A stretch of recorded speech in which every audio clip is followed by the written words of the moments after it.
Well, I love technology. I love being creative. I love collaborating with my clients and my subs and my architects and my engineers.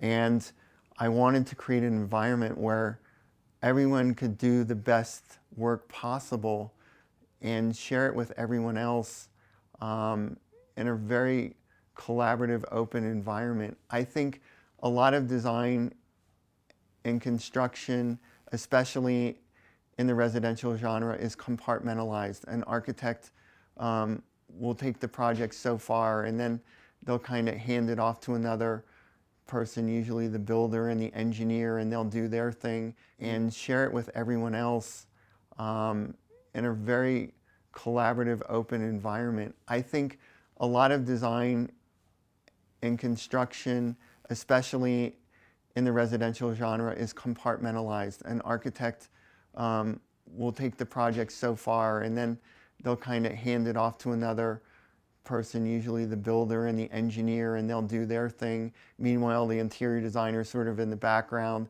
moving in, moving out, and the client is having to look one way at one discipline and then the next way at the next discipline, and the interior designer is whispering one thing on one side of them and the architect is whispering another thing, and then the builder is shaking his head behind them, and there's just not, it's not well integrated.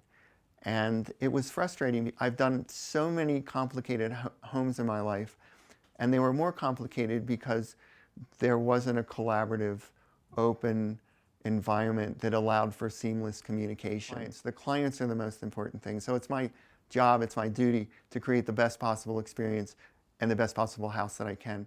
So we invented PMM to enable that.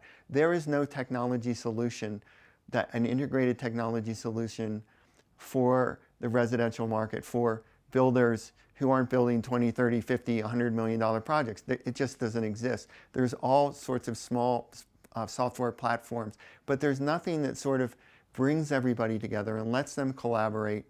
And so that's what PMM really did.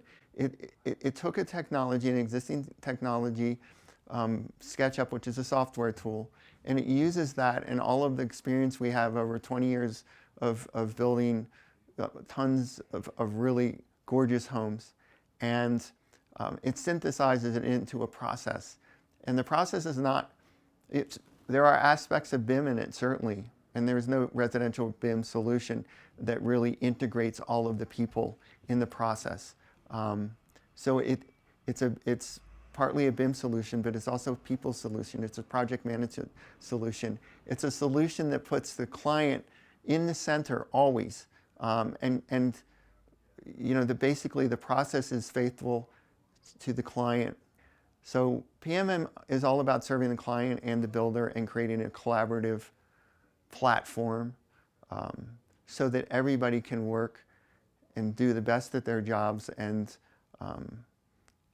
we can take advantage of all of this great technology. You know, we have virtual reality glasses now, which allow a framing crew to see the pre-constructed frame and engineered structure of the house before it's even built. Of course it's going to be easy for them to build it if they've already seen it before. It allows the client to explore a kitchen or a bedroom or a bathroom or a view in a way they never could before, so that when they greenlight the project and when they decide to spend all of this money building their house, they know what they're going to get, and they know that they've explored every possible option out there. And it lets engineers and architects know that their work product is actually going to blend and is going to work together. So many times we'll get engineering and we'll start to build the project and it doesn't quite fit the architecture. I mean, you may be only an inch off, but an inch is too much. And with our modeling process, we'll find that what's off by an inch before we start construction. We'll find it in the model.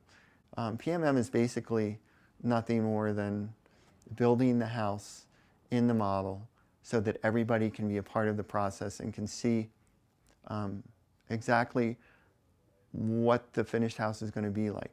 And we keep tweaking and prodding and probing and massaging and getting input and little sorts of changes, you know, during the design process that normally would be done during construction, but we're doing them in the model, and it's so much less expensive And, and then when the model is complete, we build. And I tell people now, the process of design is not about so much designing a house or a structure. It's about building the model. And if we all do our job and we build the best model possible, we'll have the best house or other structure possible.